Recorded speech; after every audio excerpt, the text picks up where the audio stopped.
Okay, year 12, so we're going to start planting our oats down here in the bottom paddock. So what we've done is we've gone for about 10 kilos of oat seed. We've mixed that up with a bit of urea fertiliser just to thicken it out. So that's what she looks like in there. What that'll do, it'll just allow for a good flow of the oat seed through and make sure we get a good even coverage. So it should take us about 2 times to go around the paddock to get that good scatter cast. If we were using something like a combine planter or an air seeder, we'd be able to have a really nice, concentrated or correct level of application. Whereas with this, we're not quite getting quite that accuracy. But what we're doing is doing it very quickly and very efficiently. So what we'll do is Chris is about to start up. Okay, we'll show you a clip video of how that goes on, and I'll talk about it as we do the first lap. And then I've got the other plough over here on the other tractor ready to go. We'll just work that in, trying to go for that sowing depth of about 25 millimeters. Okay, and remember, it's all about having contact between our soil and our seed to make sure we get a really good solid germination. So we'll just show how Chris works that, and we'll get a start from there.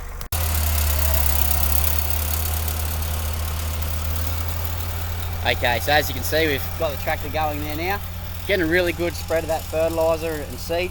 Now what you have to remember is that your fertiliser is going to be somewhat lighter than our seed. Okay, now this is a bit different when we talk about your velocity, because it'll drop a bit quicker. So we just got to have a look now. As I go over the paddock, I'll come out to the edge of where I can see the clear white fertiliser from our urea. Okay, so we're getting coverage here of about 20 foot between here and the edge of the paddock. Now the trouble is, because our seed's lighter, it's actually dropping in a little bit closer. So if we come in and have a look at where our furthest oat seed, okay, we're going to come in, that's already 2 steps. And we're starting to just go and search for that oat seed, and when we find that, we'll just have an idea of how far to go for our next lap.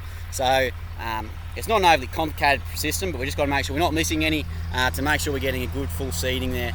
So Chris is already coming now for his second lap, so I'll just jump back out of the way and make sure we don't get hit. Alright guys, so hopefully you can see, and what I'll do is just pick up our oat seed. Okay, so our oat seed's getting spread out there on there.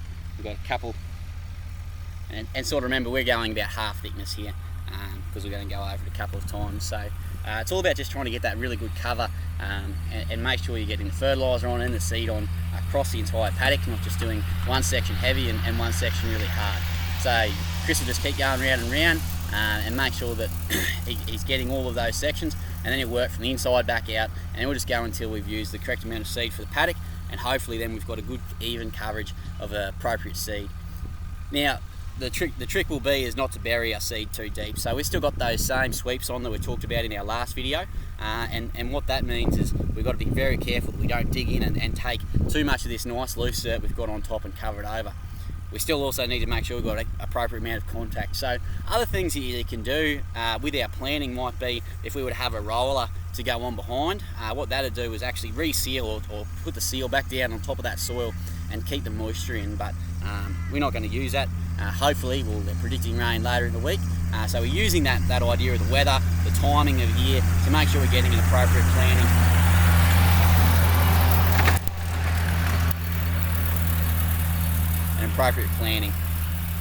So that's it from us guys, and we'll take a few more videos as we go. Okay guys, so we've just finished that now. We've got that urea on, we've got that oat seed down. So what we'll do is we'll just make sure we get that good covering of soil back over. So again, we just want to use those sweeps just only 25 mil deep. Okay, so we're just covering that soil back over very gently and making sure we're getting good contact between seed and soil. Again, other machines that could be doing this, such as the combine or an air seeder or our disc seeders. We're just using this method because it's a really quick and efficient way of us getting that cover back over our seeds. We've got really good moisture depth there, so hopefully from there we'll be able to see. All we'll have to just watch is when we start, we'll use our top link to adjust and make sure we're getting a nice level run of all those tines as they go through. So Chris is just about to bring it through the gate for us. So we'll just be able to see as he drops in, just from where we are here, that he's just hitting that soil and just covering it over. So he knows we only want to go about our 25 mil deep just to get that really good coverage, and then we'll be able to go back in and have a look. Okay, so we've just adjusted, and hopefully Chris does the soil here as he gives her a few. I'm just going to try and see how he just scratches the top. So as you can see, he's not really touching too much dirt there, and what that's done, as we come over and have a look, okay, we've covered over that seed. Now it's only just under the surface. Okay, so if we dig down and have a look, it shouldn't take us very long here to find a bit of that really white urea. There was a bit just there. Okay, only just under the surface. You can't really see that just there in my finger. Okay, but we're just getting that coverage. So he'll just be able to scratch that top over. We don't want to go too deep, otherwise the oats are going to take too long to come up.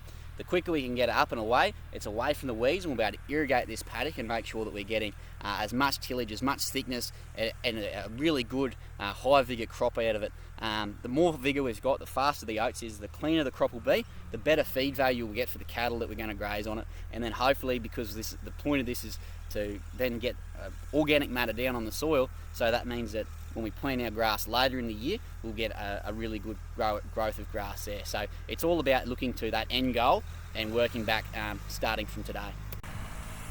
Okay, grade 12s. So if you have any difficulty with these concepts, just put them up in our OneNote discussion board where we can have the conversation.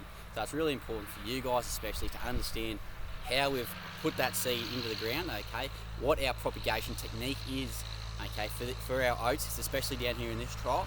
So over the next couple of weeks, we'll be able to come down, take videos and see what that growth is doing, watch that emergence of that plant as it comes through the soil, and we can get our soil results back and then compare those different types of soils as growing mediums for our plants. So remember, our big focus is on the actual grass itself, okay, and then how it's going to grow and germinate and propagate and go from there. So it's really important that you understand those concepts as Chris comes past.